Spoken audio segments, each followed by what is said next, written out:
Welcome to the XY Advisor podcast, a global community of financial advisors sharing and learning with one another to drive the positive evolution of financial advice. To get involved, go to xyadvisor.com or simply download the XY Advisor app.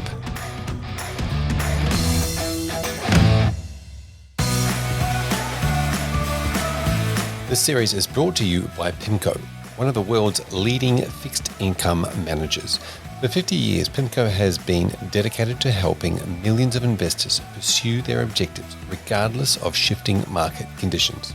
At PIMCO, ESG investing is an essential part of their commitment to delivering on their clients' objectives, while at the same time supporting long-term sustainable economic growth globally.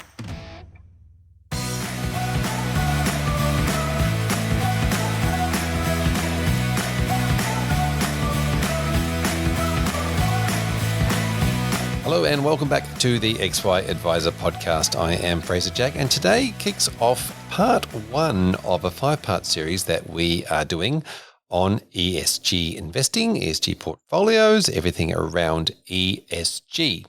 Now, in this particular episode, the first one, we will kick off with a conversation around demand and dynamics.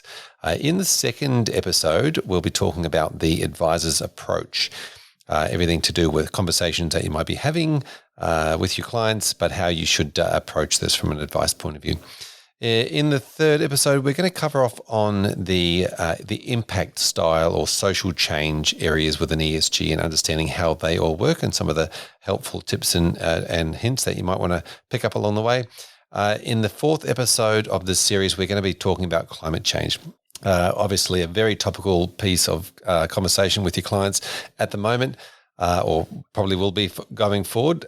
So there are all sorts of things around climate change. And in the fifth episode, the final episode, we're really going to dive a little bit deeper into the different asset classes. It's very easy to think that we start with equities in the space, but what are all the other asset classes and how do they work? The voices that you will hear during the series are made up of an all-star panel, starting with Nathan Fradley from Lime Financial Planning and Ethos ESG Software. We then hear from Karen McLeod, Principal Financial Advisor at Ethical Investment Advisors. We move to David Graham, Financial Planner and Investment Specialist at Story Wealth Management. And we also hear from Michelle Brisbane and Claudia Ma from Ethical Investment Services in Melbourne. And rounding out the episodes is Grover Berthay, Head of the ESG Portfolio Management from PIMCO in the United States. So let's kick off this series with a discussion around demand and dynamics for ESG investment advice. Nathan Fradley, welcome to this very first episode where we're talking around all things to do with ESG and investing. And in this particular episode, we're talking about the demand and dynamics. Welcome. Well, thank you. Thank you for being here. Now, of course, you are many things within the industry and the profession around ESG. You're an advisor. You've got software. You chair you created essentially the XY Ethics Committee, and of course, you're a certified ethical investment advisor with the RIAA. Yep. I'm fairly involved in this space. You are. You're our go-to person, and not to mention the fact that you are the host of a podcast yourself. Yeah, Good for the Bee podcast, which is not a long time coming at all, just a long time wanting. Yeah. So it's been great to go through that and get that live. Brilliant. Now, thank you for coming on. Now, we're talking about demand and dynamics in this episode because you're obviously seeing a lot of demand in the space. Yeah, I think obviously with my, marketing and branding and everything, a lot of people come to me wanting ethical investment advice, but just as many, if not more people don't know that it exists. And when you start having that conversation, I think it really opens up opportunity and possibility. And I'd say the more of the clients I've worked with haven't come to me for it and have been really happy with that outcome as well. Yeah, okay. So this is really interesting. So there's people that want it and then there's people that don't know they want it, but then they want it when they say no about it. Is that what you were saying? Yeah, absolutely. So obviously with marketing and what have you, they'll come to me and say, we're looking for an ethical portfolio, or they'll look for a financial advisor, see on my website that I do work in this space, and it'll come up. But I think for most of the clients that I work with, as you go through the financial planning process and you start talking preferences and priorities of products and approaches to investing and risk profiling, you start chatting about what they want to see with their money. And the point of, I didn't know we could do that, always comes up. I'm yet to have a no from talking to people about it. Varied levels of engagement. Often price is a driver of that, not so much performance because it's not an issue, but a high impact portfolio has a higher ICR in general. So we might wind back some of the more impact orientated investments and chase a slightly lower fee approach. But yeah, I'm finding that clients of all ages, particularly most of my retiree clients, which is most of my work, is are really engaged with it, and for different reasons. Yeah, so I'm going to get into the demographics in a second because I'm interested to know what different demographics think or feel about this particular style of investing. But before we do that, do you think that because you're also passionate about this field that might that just comes through and influence the clients, the potential clients, into also wanting to be passionate about it? I think there's definitely an advantage in having a huge excitement around that. No different to if a particular advisor is great at property advice or share advice, and because that's their expertise, it would create a sense of confidence from the client's perspective, a sense of trust to say, well, this person knows what they're doing here. They're a professional and they're clearly very knowledgeable at this. So I'm more inclined to go down that path. And I absolutely acknowledge that if I was sort of fumbling my way through the conversation, I imagine it might not go that way as often. It's also, I think, a pure belief from my perspective that, my darkest green portfolio outperforms any other portfolio I've seen so far. So be able to have that conversation with them and show it to them and have clients that are already in that space and talk them through that like any other advice. You give confidence through social proof. So I have other clients that have done this, but we've managed to get them the fees like this, or, yep, this is the impacts it can have, and this is the outcomes. And through that conversation, you explain, I've got clients that want their kids to be, one client who wants their kids to be proud of his portfolio. They're both really into sustainability. I've got other ones that want to leave a better world. I've got other ones that always wish they could do something like this. Whether there's political views and personal views and health and fitness views, and everyone has different causes that they care about. But I think the interesting thing about the ESG space is everyone cares about something, no matter where they are on the political spectrum, no matter where they are on the age spectrum. It's how much they care about that versus the other factors of the product drive the advice.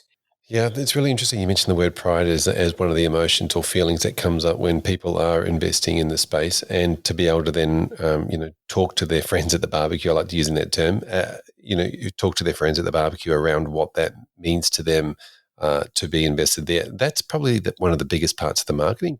You mentioned marketing in the conversations that you're having, and there's marketing coming out, and we'll get to it later. But there's a bit of greenwashing coming out, but that conversation between client and client at the barbecue is pretty important.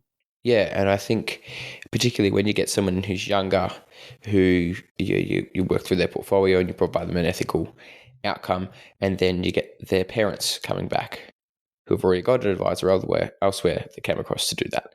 I think that's the proof in that by having that point of differentiation, which I hope don't exist within the next 5 years. I hope everyone will do this, but I think that creates a lot more value. And I also think it's not something you can just index as well.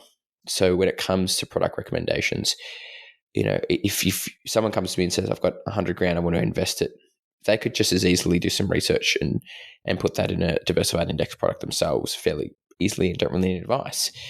But if they want to navigate the nuances of the ethical investment world, navigate the greenwashing, to know what they're going into is actually genuine, and understand the ins and outs of that portfolio, they need an advisor for that. So I think it brings us back into the frame in that respect, as creating a lot more value. And I've said it before, but I think it's the rise of the active manager again, because while there's some great index products out there in this space, there's also some really poor ones that represent themselves much but more than they are.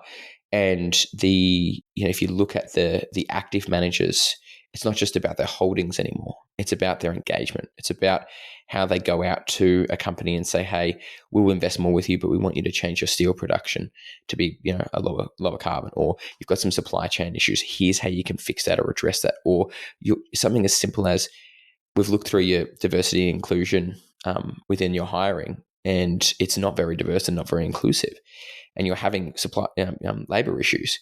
Why don't you make these changes? And what we're seeing with most managers and most companies is that the companies are welcoming this engagement. They're welcoming that coming across. So that active manager approach, I think it's 61% of earnings calls, based on some research done by Ethical Partners. 61% of earnings calls in 2021 included ESG as a topic. It was 1% or less than 1% in 2019, based off some research by PIMCO. So companies want that. Active managers can add that value. And then through that, clients get a greater sense of progress, because it's not just about exclusion, it's about progress and genuine progress. And you can really read through that. Yeah, that's incredible. That's incredible growth stats that are coming out there. You mentioned the rise of the active manager within the funds. Is it also the rise of the active advisor? Absolutely. I think, we saw a period, maybe 10 or so years ago, where it was all high ICR active funds. And then Vanguard really came through and shook that up. And obviously then State Street and iShares from BlackRock. And it was really hard to justify for a lot of funds out there that perform sub-market at a higher fee to use them. And so a lot of advisors with the right view looked at it and said, well, why would I charge my client? Why would my client pay more for this when they get better here? And I think that then created a more passive environment around the advisor's investment advice, because they went, we'll just put you in an index product and away we go. What they don't know is that particularly index product might have over 200 fossil fuel companies now. That it may have very low engagement or low voting, or it may vote with manager, also with management every time, which is actually potentially more damaging. So the advisor needs to be more engaged and can bring back some of those investment dynamics and investment conversations with their clients that perhaps we've removed from our value add over the last few years, because that the index approach was so much more favorable, I think, for clients. Yeah, looking back, of course. Yeah, of course. It's always one of those scenarios, isn't it? Past performance, but we digress. Now, talk to us about. You mentioned both younger clients as well as retirees. Are there any demographics here, or is this for everybody? I think people tend to throw it in the millennial bucket, and I think anyone who does that still thinks millennials are 25 years old. And millennials are 40 now, and they've got plenty of wealth and capability and desire for advice. But I don't think ethical ESG responsible investing is limited to younger demographics. I think their parents and their parents' parents. My oldest ESG client is 75, and they paid a higher fee. They came in and said, our son says we should use an index product, low cost, but we want to explore the options to get proper advice. I compared that to the higher fee and a couple of different options, and they came out with the darkest green because of the social impact. So I don't think it's particularly demographically limited. I think I tend to see women more engaged on this, generally speaking, than men. But at the same time, I think my client base is more leaning that way. So that's probably just a factor of demographic of my client base. But there's very rarely if you can bring it up the right way, I think is the trap. If you bring it up the right way and engage with it like you would talking through asset classes, this is how Australian shares work, this is how international shares work, this is infrastructure and why it's important. And if you can engage in the same kind of manner, you're educating clients. And if you educate the clients, they can make the informed decision. You're not trying to pitch any bias or anything. It's about them coming to the table and saying, yes, that's important, and that's more important or less important than this. Demographically, that's across all age groups, all demographics. Wonderful. Thanks, Nathan, for being part of this episode. We'll catch you very shortly. Thank you. Thank you for joining us, Karen McLeod. Lovely to be here. Thank you. Wonderful to have you. Now, of course, you're from Ethical Investment Advisors. Tell us a little bit about that. I'm a financial advisor there based in Brisbane. We look after clients across the country that want to invest their money in an ethical or responsible manner. So usually we find we're attracting clients that have a social conscience. So they might be particularly interested in climate change or social issues. And importantly, obviously, they want to make a good return on their monies. So I've been doing that exclusively for more than 12 years now. And I sort of began doing that quite a while ago, obviously, now. And I went to see the Al Gore movie, An Inconvenient Truth. And then when I got back to my desk, I sort of started realizing that I had a lot of clients in companies that I felt were actually harming the planet, whether they be tobacco or oil and gas or junk foods, and started to realize that I could actually start looking after my clients in a different way by setting up their portfolios for a better future.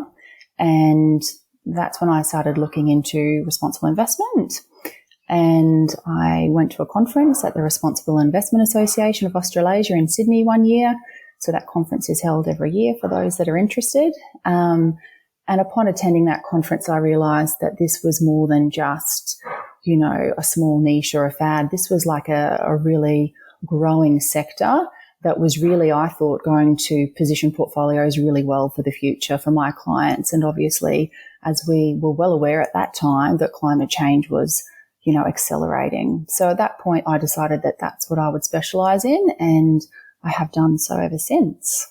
Yeah, you're absolutely right. It's not just a growing, it's not just a fad. It's definitely a huge part of an advisor's role these days is to bring this conversation to their clients. Yes, it is. I think clients, they do want your guidance and expertise in this area because, you are their point of trust. So, if something was going to negatively impact their returns, of course, they would be relying on you to guide them and to prevent any issues. So I suppose when we think about FSIA and our best interest duty, where does that code of ethics lead us? And I would argue that it leads us to say that we really need to think of ourselves as stewards of our clients' capital in how we allocate that. And so it's not, it's no longer really appropriate to say that they haven't asked about it. It's more really for you to position the portfolio to make sure that proactively you're preventing any downside risk. And I think also the upside of engaging on these topics is that you might find that they really do have some values-based ideas around where they'd prefer to make a return and how meaningfully they could invest their capital, because there's no shortage of investment products these days that they can look at. So you could really be that catalyst and also get a closer relationship to your client as they talk about their values. Yeah, values-based decision-making, as you just mentioned there, is really important for like you said, the client taking ownership in those decisions and the choices. It is, and it's also clients, we all have a day job mostly, the clients that we look after, or they have experience in being a global citizen. So they realize that, they don't want to contribute to things like water scarcity because they've traveled overseas, or they don't want to contribute to plastics in the oceans because they've swum in beaches in Bali that have been full of plastic. So when you think about it from a real life perspective, clients have eyes wide open on these topics, and they're just struggling with how they connect what they see as problems for the planet, and with their money. And that's where you can be really such a powerful conduit in connecting their money and their capital with solutions. So that's really, I think, where you could view your role. And as I said before, I think there's increasing regulatory impacts really on advisors to understand what these risks are and what the opportunities are for their clients, both in terms of the code of ethics and then stewardship, as well as there's a lot of other really great bodies, like Australia's released their roadmap for sustainable finance last year. So as a sector, the Australian economy is looking at how we can innovate to basically ensure that our sustainable, our finance industry, I suppose, continues to be world leading and also more sustainable. So every country around the world pretty much has developed a roadmap. So it sort of aligns with what's happening with COP26. And there's increasing requirements, I suppose, on accountants as well to account for financial disclosures, account for nature in how they disclose. So it's important that you understand that I think it's something like half of the world's GDP is basically attributed to extracting items from nature. So it's not like we're conducting business in a vacuum. So most of the businesses that clients are investing in are relying on natural inputs to survive. And if those natural inputs are not sustainable, then those businesses will not survive. So that's an important correlation. It's not just a nice to have. This is actually vital, basically, for the existence of the economy going forward. Yeah, couldn't agree more. Now, you mentioned increasing regulatory impacts on advisors, and we sort of touched on the regulatory impact on companies coming down the road as we strive for those net zero targets. How do you see the investors adding to that conversation? Like, obviously, this seems to be quite a popular segment for investors to be having the conversation with, but how do you see investors driving that change in businesses from one end, whilst the legislation's driving it from the other?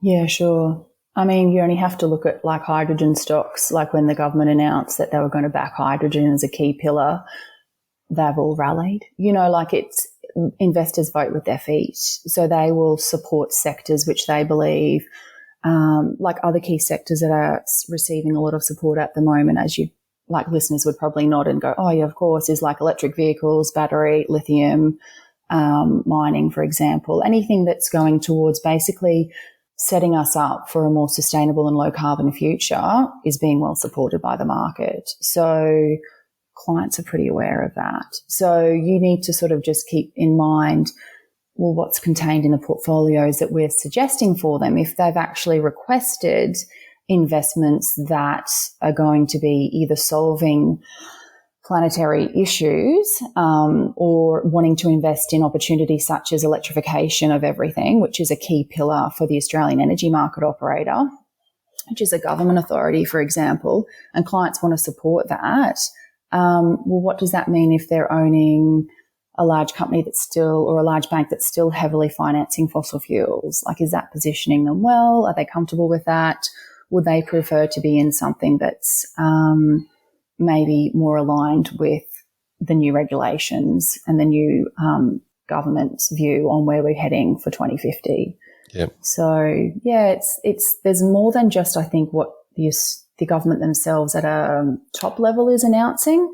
Like I was mentioning before, the task force for financial related disclosures and nature related disclosures are, they're all part of the G7 finance ministers, and they've all endorsed these task force for nature related disclosures. So there's lots coming for corporates that they're having to juggle. I think as an advisor, you might not be aware behind the scenes of what corporates are having to do these days in order to explain to shareholders how they're positioning themselves as we race towards net zero. But it's quite important because there are definitely some market leaders and then others that are quite behind the eight ball or have a lot of work to do. But you're seeing quite big steps. Like I think the BHP Billiton, they just sold another 2 coal mines last week. And then, of course, they've got just the one remaining. So even large traditional fossil fuel companies are really trying to transition themselves quickly at the moment. So yeah. Now, obviously, it's in the name of your business. You probably had a constant demand, but are you seeing a growth in that demand, supply and demand compensation with regards to more people wanting to explore this? Consumers? Yes, it definitely has been a growing trend. Never higher probably than just when the bushfires were occurring at the end of 2019 and the start of 2020. And I think that's been, beyond, our phone or our email inquiries, definitely across the board. a lot of sustainability specialists, both advisors and fund managers, have said they noticed, a real upswing then. And that came from people's heightened awareness that climate change is really here and now and impacting their day-to-day way of life. And how will that impact their money? And how can they position their portfolios so that when these large weather events occur, who will that impact? Wanting to minimise any risk and also to be a part of the solution more than anything. In terms of figures, I've got some here from Morningstar, and they estimated that there was a 21% increase to the second quarter of 2020 from the 30th of June 2019 in retail assets invested in sustainable investments. And that was up to $19.9 billion. And global money invested in ESG assets has soared to over US $100 trillion during the pandemic. So it's vital that advisors really listen to what investors are wanting and then skill up on how they can deliver it. The other quote that I'll take is from a consumer survey done in 2020 by the Responsible Investment Association of Australasia, which advisors are obviously welcome to join. And they found some staggering expectations and demands among Australian investors. So this is all random investors that they surveyed, not just my clients or equivalent, but a staggering 86% of Australians said in the survey that they believed it was important for their financial advisor to ask them about their interests and their values in relation to their investments. So like 1 in 8. 86% is a lot. And then even more critically, a further 86% expected their super or other investments to be invested responsibly and ethically. So there is definitely demand and certainly expectation from clients for their advisor to give them advice in this area. I think the thing that's most interesting, though, is what the clients were really wanting to focus on. So they also asked, when you go onto the Responsible Investment website, you can have it like there's a tool there where you can start looking at, I want to screen in X or Y, so human rights, fossil fuels, tobacco, alcohol. And the thing that most Australian investors wish to screen is not the thing that most fund managers are delivering. So in fact, the thing that most fund managers are delivering is like an exclusion on, for example, on tobacco, but most clients are actually well beyond that. They're actually looking at other topics now. And the topics were, they're really wanting to exclude fossil fuels, again, with that climate change issue in mind. But there's a complete misalignment there because investment managers were really just focusing on tobacco and controversial weapons, but most investors really wanted to focus on excluding fossil fuels, closely followed by human rights issues. So it's hard for advisors, obviously, to get cut through, I should say, with fund managers if they aren't really delivering what the clients are after. But I should point out that in recent years, we've seen a dramatic change in the delivery of funds in this country, both from overseas and obviously innovation domestically, that is aligning with what consumers are after. So yes. You need to really do your homework. Some very interesting stats there and understanding. I guess it sort of sets out where we are in the sector too, with how new a lot of these fund managers are still catching up to the demand. Most definitely. But the good thing is that the more they hear it from you, the more receptive they are to obviously delivering solutions that are going to meet the needs of your clients. So it's really up to all of us, as stewards for our clients' capital, to articulate those needs to the fund managers or the ETF issuers or whoever it might be that you use, or to your dealer group, to explain that, in fact, what my client is seeking can't be achieved with this fund for these reasons. Yeah. Yep. Karen, thanks so much for coming on this episode. Really appreciate it. We look forward to catching you in the next part of this series, which we'll be talking about the advisor's approach. My absolute pleasure. Thank you, Fraser. Thanks for joining us, David Graham. Thanks for having me, Fraser. Fantastic to have you along from Story Wealth Management. Do you want to give the listeners a quick overview of you at the moment? Sure. I'm one of the senior advisors in Story Wealth. There's 4 senior advisors, including my wife Anne, who actually runs the joint as well. We have a couple of associates and support staff.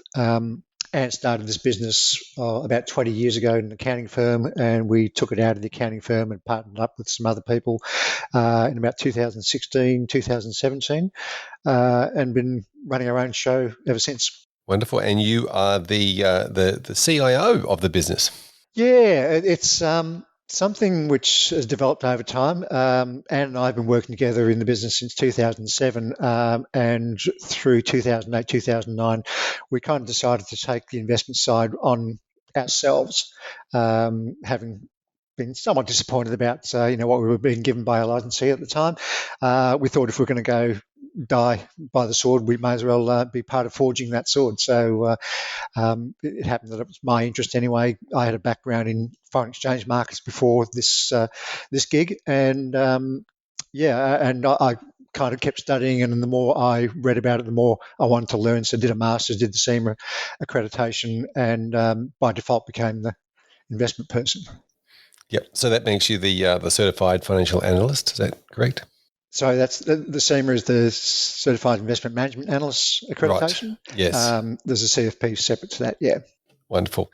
Thank you so much for chatting to us today. Now, we are talking about demand and dynamics in and around the ESG space.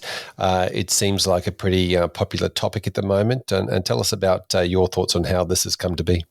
It is popular at the moment, and one thing that makes us wary in investment circles is anything that's fashionable or too popular. These things often, go up in smoke fairly quickly. So we've been very circumspect about this. Part of our investment philosophy from the start has been about quality investments. It's about getting clients through the bad times. Talking about, let's say, a stock like CBA during the GFC went down to $25, but rebounded, and the idea was to get people comfortable that they can stick with something which is a quality investment and not worry too much about the downside. So we know from research that people are twice as likely to panic in downturns rather than enjoy the upside. So we manage that downside. So the sustainability side of this was kind of a natural extension to that in, if you like, a risk management tool, saying, well, if we can, by definition, have a portfolio which is sustainable, and however you describe that, that's fits into that quality niche we were talking about, and that's behaviour management for clients during those inevitable downturns. Yeah, there's a really very interesting point about human behaviour and sustainability, and the sustainability of keeping keeping their clients accountable for keeping their policies keeping their portfolios intact. A huge part of what an advisor does. Yeah, and it's always the hard part. I had a conversation this morning with a client, clearly out of the rebound from last year's downturn.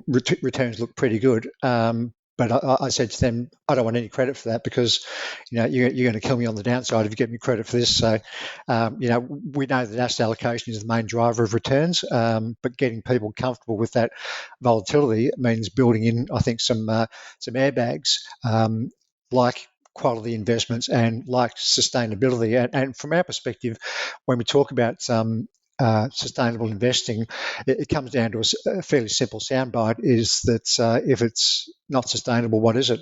It's unsustainable. Yep. Yeah, it's a very, very good soundbite. Well, yeah, absolutely. If it's not sustainable, not something we want to look at.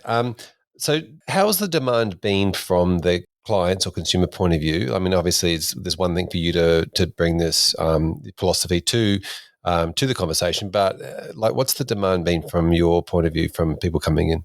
So until relatively recently, I'm talking about the past 5 years, it's been pretty light on, actually, and I don't think people were that aware of it. We had a small group of clients who were always very aware, and out 5 years ago, we kind of struggled to build a complete portfolio for them that could meet all the criteria they had. I guess it's been we've seen this upwelling of interest more generally just in the media, in financial markets generally, and we took a decision probably 2 years ago now to say, well, maybe this should be our default. So we've kind of gone the other way and said, instead of moving with the demand, saying, well, maybe this should be our starting point. And if you don't want sustainability for whatever reasons you have, then we'll go to plan B. But by setting it up as a default, again, as I was saying before, it fits into that narrative we've had about quality investments and moving into sustainability. So it becomes an argument about not why sustainable, but why not. Yeah, very, very interesting mindset shift, that, isn't it? Then when you're talking with the clients, the conversation just comes out in a different way. It does, and part of our ability to do that as well comes from the fact that we became self-licensed a couple of years ago as well. So we also had a broader ability to write our own narrative. Yep, a little bit more control over what you can do and what you can say. Yep, absolutely. So as this journey is taking place for you, how have the clients' attitudes or opinions changed over that time as you're changing the conversation slightly?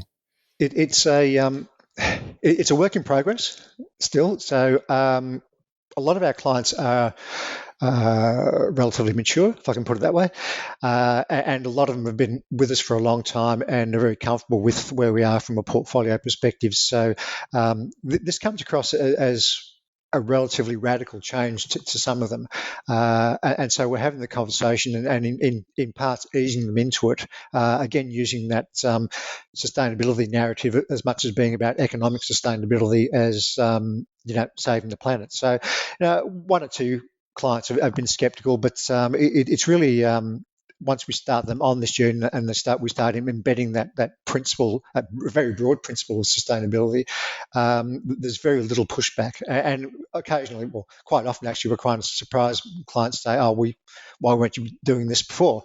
Now, our main response to that is that we didn't have the capacity to build a full portfolio because we didn't have the components to put together in a what we think is a diversified portfolio as with a standard portfolio. So it's really interesting how that conversation gets some momentum once you stick the pin in a little bit. Yeah, exactly. And I think there's that, supply and demand dynamics as well at play where, the more people that are interested now as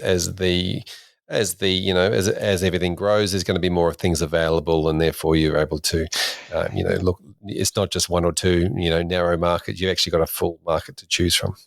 Yeah, indeed, and part of that as well has been the research space has certainly opened up in this area as well. So again, whether it's push from fund managers or pull from client demand, the researchers have kind of got on board and started doing specific research about sustainability of a particular investment, and I guess encouraged managers to put their flag in the sand as well about where they stand on that spectrum. So it's been quite interesting, and the momentum behind it over the past 12 months has been fairly staggering. So from our perspective, it feels like a structural change in both investment markets and economies more broadly. So when we go back to the question of, it becoming fashionable and clients being skeptical about, are you just kind of getting on the bandwagon?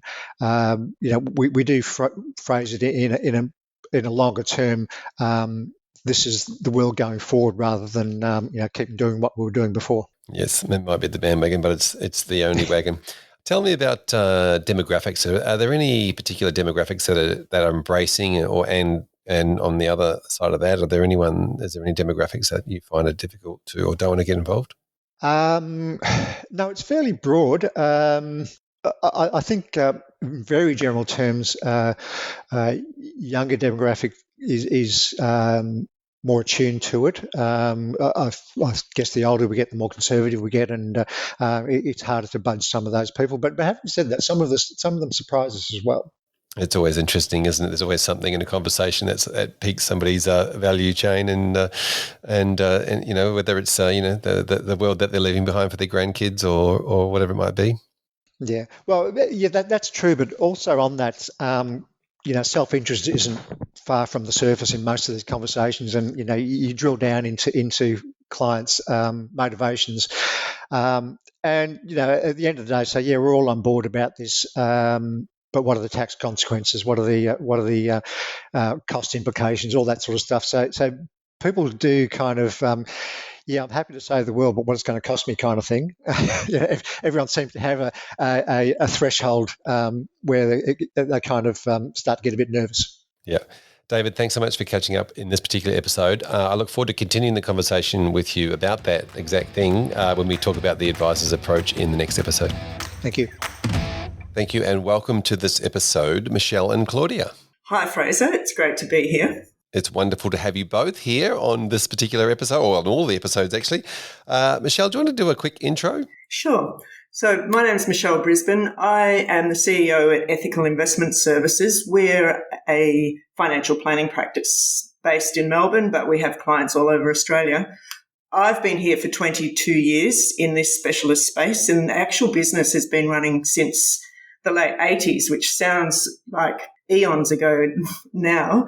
But we've been in the ethical space all this time, even before ethical investments were sexy. So we've seen a huge growth in the demand and the understanding and appreciation of ethical investments in the last few years. We used to be a little bit like the unusual people in the finance industry, but now we are the sexy people. And I've got Claudia here. Claudia? Hi, I'm Claudia. So I've been with Ethical Investments for over 7 years, and I help head up the investment committee where we discuss the stocks and investment selection funds together with the advisors. Yeah, thank you both for joining us. Now, wonderful business. Claudia, of course, you're an analyst. You work mostly in the investment space. And Michelle, you're one of 4 advisors in that business. And I love the way that you mentioned that fact that, you're around before it was sexy and now it's all, it's a hot topic. Where did you get that foresight? Well, it was started originally really by a couple of people. Sid Spindler, who was a Democrats operator, and he had a partner, George Buttman. They started it, but then they went more into the politics side in the early 90s. And then the real driver was Janice Carpenter originally in the 90s. So she built it up, and they always had the ethical philosophy. And then I joined in 1999. So I've been here from last century, let's say, and I've just seen it grow massively. It continues to grow, and we're constantly inundated with new queries, new clients, and it's a great space to be in. Yeah, wonderful. And before we get into the dynamics around the demand and the dynamics, what drew you to the business in the first place? I answered an ad after I'd finished my business degree, which was my second degree, and it was a boutique financial planning operation. I didn't really know what that was because I was new into finance then, but I liked the word boutique. So I came here and really quickly realised that this is a great business, a great space to be in. And personally, my philosophy, I suppose I'm a bit of an environmentalist, so the type of operations here in business aligned with my philosophies. Yep. Now, the name says it all. The name of the business is a fairly good indicator that for clients as they're looking to seek financial advice, or they're coming in, or they've been referred. The name of the business, Ethical Investment Services, sort of lets the client know that this is the type of investing philosophy you have. Tell us about those, the demand and dynamics around the business. As you mentioned, it's been going a long time, and obviously it wasn't popular. There might have been some myths around returns that we can debunk later, but tell us about how that sort of changed over time and what it's like at the moment. Well, I think originally back in the early days, people used to come and there weren't necessarily enough investment options to cover their whole ethical thing. So we used to have a bit of a mix of mainstream and some ethical funds just to get the whole investment mix correct. But these days, there are plenty of ethical options available, and the clients come here expecting that they will get an ethical investment solution for their portfolios. So that's what they want. That's what they come here, and they would be shocked if we didn't provide that. Yeah, as you mentioned, a lot more opportunities now, and Claudia, I guess this is where you've come into the fray of things. I've been able to help build out that extensive knowledge or that extensive supply of different opportunities. Yes, it's evolving very quickly. Over the last few years, so we're constantly keeping up to see what result is coming out of the market, be it from the engineering product engineers or product developers or the companies itself. Yep. And of course, is there a particular demographic of client that's drawn towards your business, or is this is it more of a values based thing? We have a range of different professions who come here, and you could sort of say there'd be architects, psychologists, doctors, some teachers, some engineers, but as most financial planners know, the engineers can be troublesome clients. We love engineers, but, they try and tell us what we need to know, what we already know. Yeah, so it's really a broad range of professions, and, the clients that come to us generally are pretty sticky. So because we have that values discussion with them and we're aligned in various ways, they generally hang around unless, they buy a house or something. Yeah, fair enough. And just how do you approach that values conversation? What's sort of your methodology when it comes to, having that conversation with the client? Well, it's part of the initial client meeting. So we do a fairly comprehensive ethical profile with them. So we have a discussion about the sort of things that they want to either avoid or support with their investment money. And then they really rely and trust us to provide that solution for them. And that's where Claudia comes in with the type of investments that we know that the clients will like. Yep.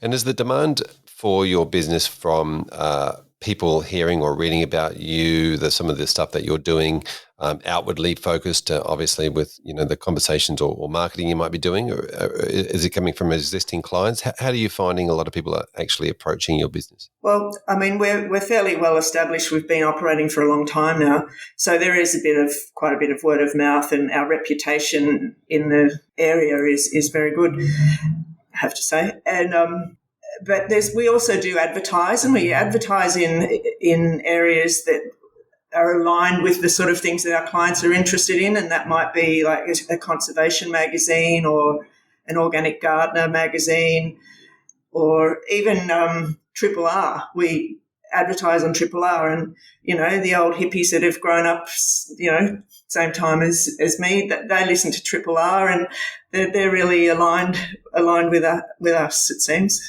You've managed to find your old hippie crew. That's right. Surely it's not just for old hippies, though, is it? No.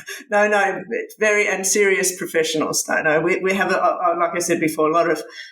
Well, those old hippies have become serious professionals, it seems now. Yeah, it's an interesting demographic, isn't it? Even the X generation, or the old XY generation, but the X generation are all now, of an age where they've starting to gather some serious assets. Yes, exactly. No, our clients are very interesting, largely. I find them all very interesting, which is great because you meet people that you wouldn't necessarily meet in your day-to-day life, and, they're very intelligent people, and that's why they come to us. Yeah, and it feels to me like there's a bit of a supply and demand equation that's overlying this. The more clients that can be interested, or the more consumers that take note. Obviously, when we're recording this, we're in the midst of a conversation around net was it net 2050? Net zero. So net zero 2050. But look, that's obviously a reasonably, a topic that's bringing more investors, I guess, towards this type of investment. And I guess the more advisors providing advice in the space, the more investors looking to invest.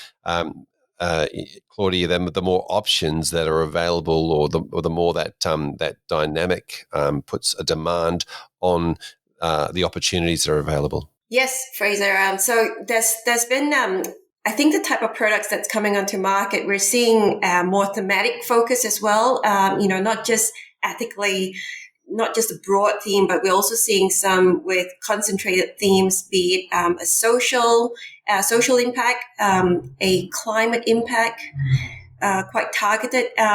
We've also seen, for example, impact bonds come onto market. They are probably more for wholesale investors, and the government has adopted that from, which originally started in the UK. That program has been adopted in Australia. We've seen these bonds used to invest in targeted areas such as disadvantaged children, or the elderly, or the homelessness, or children that has been displaced and are in the interim of entering adulthood. These programs are they're ingenious, a really good way to fund. So across the spectrum, we are seeing even the level of what we capture as ethical. They're all coming onto market, and I think I think we're only going to get better from here. Ladies, thank you so much for being part of this episode. We look forward to catching you in the next episode when we're talking about the advisor's approach. Okay, that's been great, Fraser. Thanks, Fraser. Welcome to the conversation, Grover Berthang. Hi, nice to see you, Fraser. Now, I recognise that your accent is a little bit different to mine. Let's have a chat about whereabouts are you from, and tell us about what your position is at the moment. Sure. I'm happy to be joining you today from Southern California, Newport Beach to be specific. I'm at our headquarters here for PIMCO. We are fortunate to be in a lovely area. It's still phenomenal weather, but with that said, much shorter days now with past daylight savings time. Yes, we're the opposite when it comes to seasons. And tell us about your role at PIMCO. I'm a portfolio manager here at PIMCO. My specific role is head of ESG Portfolio Management. I've been at the firm since originally 2012 in a few different roles, including commercial real estate, securitized credit, and now lead our ESG integration and analysis team and work closely with the fund managers on our various ESG dedicated vehicles and strategies. Fantastic. Now, you are the perfect person to talk to on this particular topic that we're covering off on demand and dynamics for ESG in portfolios.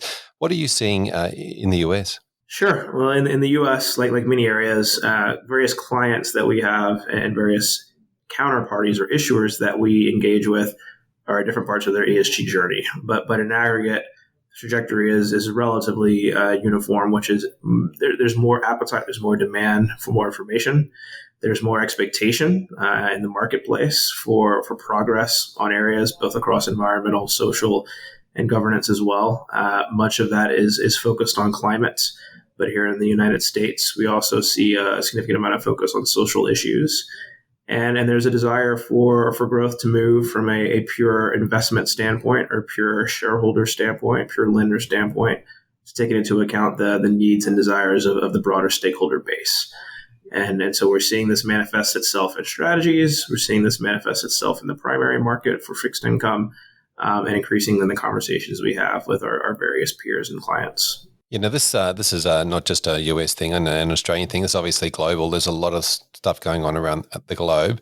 You say increase and more. What sort of sizable increase are we seeing? Is this like I feel like we're in the compound interest calculations and we're heading up a steep curve? Well, there's sort of the distinction between how much capital is moving into the space versus how much discussions and how much focus there is on the space, and the latter is a leading indicator for the former. With regards to really the best barometer that we look at as an active fixed income manager would be ESG labeled bond issuance. That's eclipsed. Total outstanding stock of ESG labeled bonds has eclipsed $2 trillion this year. That broke through $1 trillion last year. That trend is likely to continue into next year, and it's a good proxy for the demand in the marketplace. Another way to frame that would be how much primary issuance is in some sort of ESG form or structure. And over the course of this year, we've seen that figure, depending on how you measure it, somewhere around 10 or 15% up from the mid to high single digits last year. And so you're seeing ESG products and structures also take an increasing amount of issuance market share. Yeah, that's crazy. And like as this goes on over the next couple of years, what are you thinking that will be? You sort of mentioned up 10 or 15 from single digits. What are you predicting going forward? Well, it's difficult to project because there's an argument. There's two ways that it could play out. One would be ESG labels, whether that be in securities, whether that be in funds, continue to grow and take market share. But we think that'll be the trend for the next several years. But if you talk over the next 5 or 10 years, we can move to a standpoint where that actually becomes the market standard. And maybe some of these labels or some of these categorizations aren't as necessary because it becomes the market default. And there are pros and cons to both. For us as an investor, we certainly want to see, regardless of how you classify it, how you label it, right? We want to see there to be very broad integration across our investment process, across how we measure risks and diligence investment opportunities. And we want to also see progress on these issues with those who we engage with and those where we have dialogues. And the exact structure and sort of market approach which it takes hopefully becomes a little bit less important over time, as long as the outcomes are still in the right direction, which is more control over climate, more mindfulness over resource usage and utilization, and then more progress being made on social issues depending on the region or geography. They can vary, but generally speaking, more progress in those areas, and seeing that across various parts of the marketplace. Yeah. And do you think the discussion or the conversation from a consumer's level, so you mentioned they're both driving this up, is pushing all us ahead, or do you think it's actually happening more from the lender's point of view or the capital point of view? I think it's generally speaking, in our view, primarily being driven by the end user. And so for an asset manager like PIMCO, that end user is our client. For a company, the end user is their client. So yes, we want to, for example, see more progress in a grocer, let's say a retailer, having more sustainability in their supply chain and their sourcing of products. And that's something that we encourage with regards to our engagement efforts. But similarly, when a consumer walks into their store or their location, they're also increasingly wanting to see sustainable products, sustainable offerings, sustainable options. And so, and that's also part of what's driving, the client side for PIMCO, which is our own client base, is demographics are changing, priorities are changing. And all of these themes are very, very large and very macro, which is why we think it's here to stay. This is not a short-term trend. There really is a sea change in terms of how many different end users, clients, consumers view these topics, and that gives it some real durability over time. Yeah, it sounds like you're saying it's more of a direction than a trend. It's not something that's going to go away. It's something that's going to, as you mentioned, become mainstream. Exactly. That's our view, and that's a great. And that's a great change. Like I said, they're again, everyone's in a different part of their respective journey, but the benefits of there being progress in these areas from a range of different angles is that it hopefully drives more market conventions, right? It drives more adoption of certain trajectories and frameworks, and some of these trends become increasingly universal in terms of how they're measured, which enables also an active manager like PIMCO to differentiate ourselves. Yeah, now we've seen obviously a lot of talk and recent talks, governments getting together globally to try and create, targets and outcomes, legislation around, net zero 2050, etc. Do you think that the drive from businesses will far outweigh sort of the legislation, requirements? Well, the private sector certainly has a role to play here, and it's critical from a capital markets perspective that we play a role. We do so. By engagement efforts, by encouragement of our counterparties to make progress in these areas, to make commitments in these areas where appropriate. But the public sector, regulators, policymakers have to do arguably the majority of the work here, right? And when I say majority, I mean more than half. It doesn't mean it's 95 or 99%. But ultimately, this does have to be an effort to really, really have success where the public sector policymakers play a major role. And that's because just the shifts are so significant that it's going to, you could do it arguably only by the private sector, but it may take too long. Coming out of COP26, there's a significant need that was acknowledged by much of the research leading up to that event, and then by much of the discussions during the event, about what needs to happen over the next decade, not over the next 50 years. And in order for actions to take place over the next decade, there really does need to be regulatory and policy support and direction in those efforts. And the private sector can help that, can help drive innovation, can help ensure efficient allocation of capital, can help manage risks and identify where there's potential for obsolescence, for transition risk, for physical risk. protect capital on behalf of our clients as a fiduciary to manage these trends and these disruptions. But with regards to ultimately achieving some of these very specific goals, particularly with regards to climate, we think the public sector has to play a significant role. Yep, tremendous. Sounds like a team effort to be done there. But look, thanks so much for coming on this particular episode where we sort of covered off on demand and dynamics. I look forward to chatting to you when we hit the next episode when we start talking about the advisor's approach to ESG. Excellent. Thank you so much.